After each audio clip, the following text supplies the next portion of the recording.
It's the summer of 2016.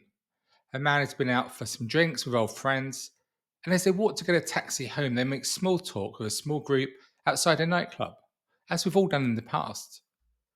But then an aggressive man appears from the club. He's clearly wound up about something and looking for trouble. He throws just one punch, but it's enough. The man he attacks never regains consciousness, and in that second of mindless violence, countless lives are destroyed. Today's story begins in Blackheath in southeast London, so about 6 miles southeast of Charing Cross. It's a great place to go out with loads of bars, loads of restaurants, the sort of place you can find somewhere to go with even that most awkward of your friends who is rarely pleased. When we pick up the story, it was the Saturday of the August bank holiday, and Oliver Dearlove had been out with some of his old Portsmouth university friends in Blackheath before ending up at the 0 degrees microbrewery. 30-year-old Oliver had met his girlfriend of 4 years, Claire, at a New Year's Eve party. They were living in nearby Eltham. They had a great life and long term plans to buy a house and to start a family. He was doing really well in his banking job as a relationship manager for a small boutique bank in Victoria, and he was shortly off to Vegas to celebrate his and a friend's 31st birthday. Life was good for Oliver. And after a really enjoyable day, the pals left the microbrewery to find a taxi to get home. As they walked past the local nightclub, Mordaunt's, they got chatting to a small group of four women. Then, out of nowhere, a man came out of the nightclub and approached Oliver in a very aggressive fashion. And with just one punch, he knocked him to the floor. But by the time Oliver had hit the ground, he'd already stopped breathing. His friends and passers by tried to give him CPR at the scene, and they did manage to resuscitate him. Oliver was rushed to hospital in the early hours, but doctors were unable to save him, and he was pronounced dead just under 24 hours later.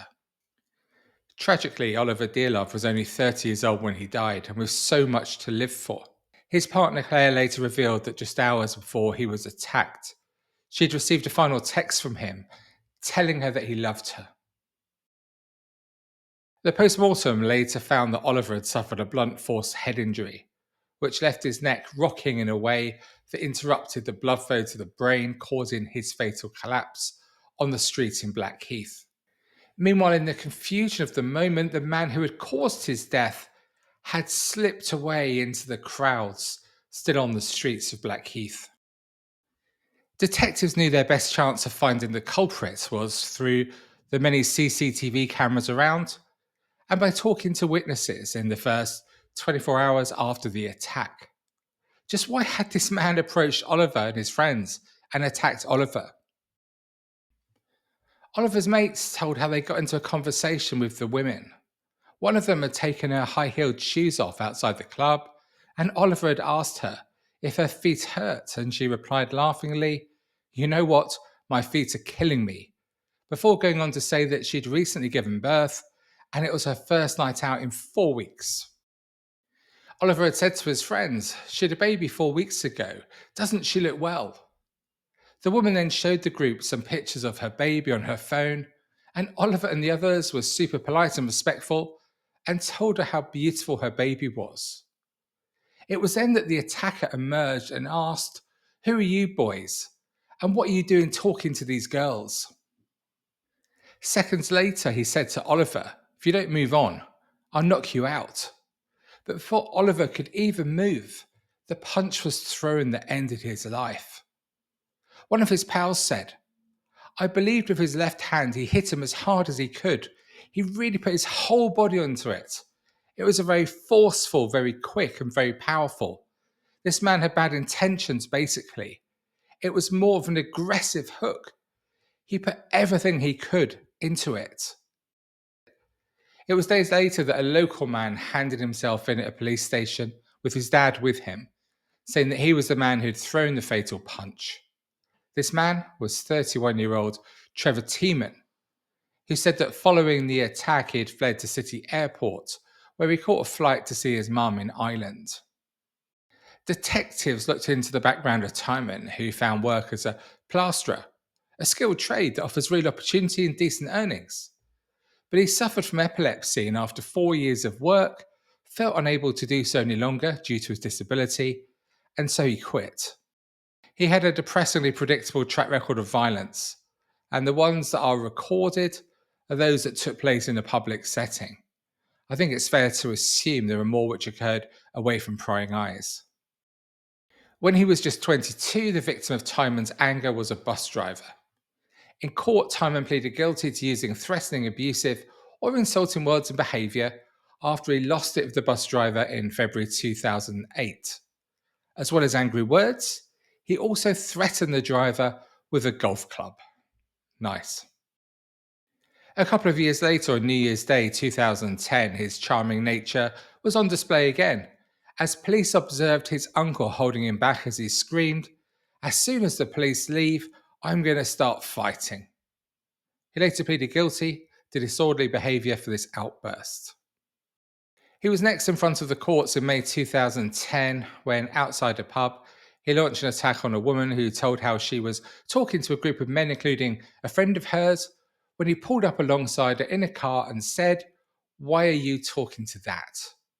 She continued, "Trevor fully got out of the car and began quickly walking towards me, saying, 'Don't talk to me.'" Tyman called her a range of choice names throughout the incident and told her, "I'm going to bang you out."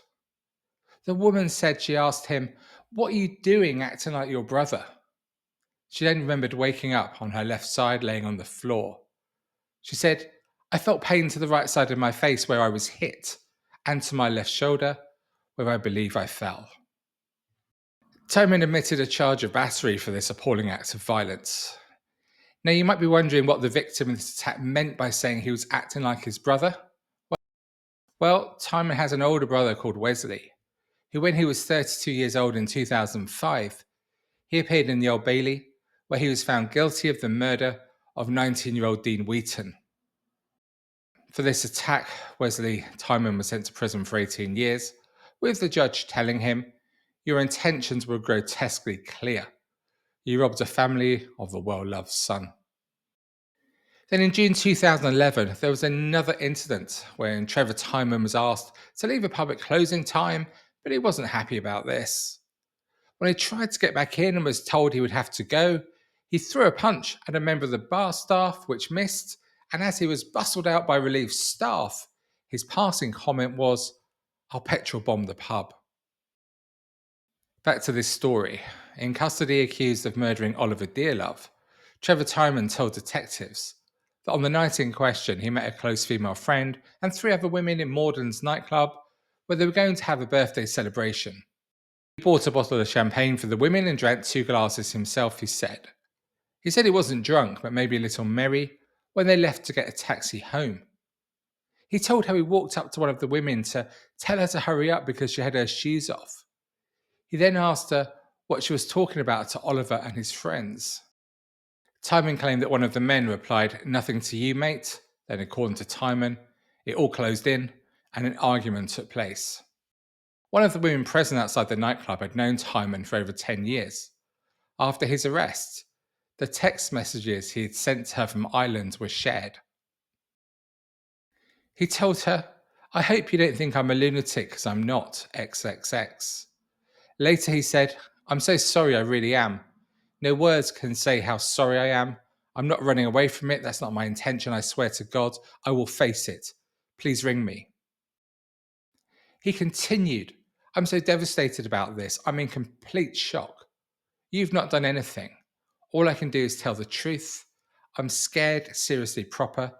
I never ever meant to do it. I'm sorry really from the bottom of my heart. I've got mad love for you. Seriously. I just don't want you to get hurt. I understand if you don't want to know me anymore. I just wanted to live life, and now I feel like I've lost it all." Simon admitted to police that he'd hit Oliver. He said he had told him that if you don't get out of my face, I will knock you out. But he hadn't meant it literally. It was just a figure of speech. He said he was upset because, as a man of mixed race, he claimed that one of Oliver's friends had laughed and called him a half chap, which is a derogatory term. Nobody else heard this, and Oliver's friends all denied it. In court, Trevor Tyman admitted manslaughter and denied murder. Giving evidence, he said he felt Oliver and his friends were laughing at him, which is why he hit him. When asked what he hoped to achieve by punching him, he said nothing. I was really annoyed. I was shocked. I didn't think it was that serious. When I got the phone call to say he was in hospital, I was shocked to hear that. I could not believe that my punch had led to hospital. The jury deliberated for just 3 hours before returning their verdict. Trevor Tyman was cleared of murder and convicted of manslaughter. For this crime, he was sentenced to 6 years, just 6 years in prison, with a further 5 on extended license because he was considered a significant risk to the public. The judge told him this was a senseless death that occurred as a result of an act born out of a flaw in your character, which in the past has seen you display unnecessary violent conduct to others when, for reasons best known to you, you've become annoyed or wound yourself up. His loss in such senseless circumstances has, as the court has heard, caused untold misery for his family and those close to him. Many lives have been turned upside down. A letter was read to the court from Tyman which said, "There is not a single day that I don't think of Oliver, his friends and family, and the devastating effects my action has caused." Any comfort for the family? I doubt it. Oliver's partner Claire told the court that his death was not the result of an unfortunate event such as a car accident or a lifelong illness, but as the result of a senseless act of one individual in one moment of time with no real meaning or justification. We are all familiar with the phrase a broken heart. The difference is my heart is not broken. It feels more like it has been obliterated. This pain never leaves, it stays with me from the moment I fall asleep, with only the sparing grace of those few moments when I first wake in the morning, before I am soon reminded that I'm to face another day without him. Every dream and every plan Ollie and I had has been destroyed. He was everything to me. It was all so pointless and a life of such promise snatched away by a complete stranger when Oliver was just 30 years old. So many lives ruined by Tyman in those seconds of violence, including, of course, his own. And depressingly, this is not an unusual case.